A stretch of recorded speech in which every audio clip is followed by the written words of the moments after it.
بالنسبة بقى لغير الملحدين، طبعا هم في العلن قدام الناس بيقولوا إحنا مسلمين وخلفيتهم الإسلام، لكن أقوالهم غير كده خالص. زي مثلا إبراهيم عيسى وتشكيكه في السيرة النبوية، ده طبعا كفر صريح.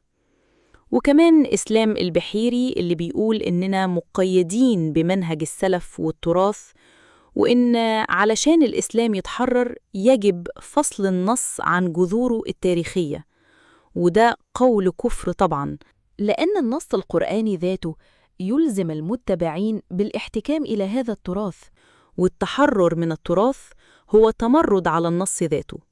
ودي تعتبر مخالفة صريحة للنص القرآني، لأن ربنا قال: والسابقون الأولون من المهاجرين والأنصار والذين اتبعوهم بإحسان رضي الله عنهم. فالله عز وجل هيرضى عنا باتباعنا للصحابة وسلف الأمة، فإزاي في الآخر نقول لأ، عايزين نتحرر من السلف؟ هنا بقى اللي كنت بقولك عليه، الهدم في الدين من الداخل، وده أخبث بكتير، لأنه بيكسر واحدة واحدة في ثوابت الدين لحد ما الواحد يلاقي نفسه مش مسلم للأسف. ودول أخطر على المسلمين بكتير من الملحدين المعلنين.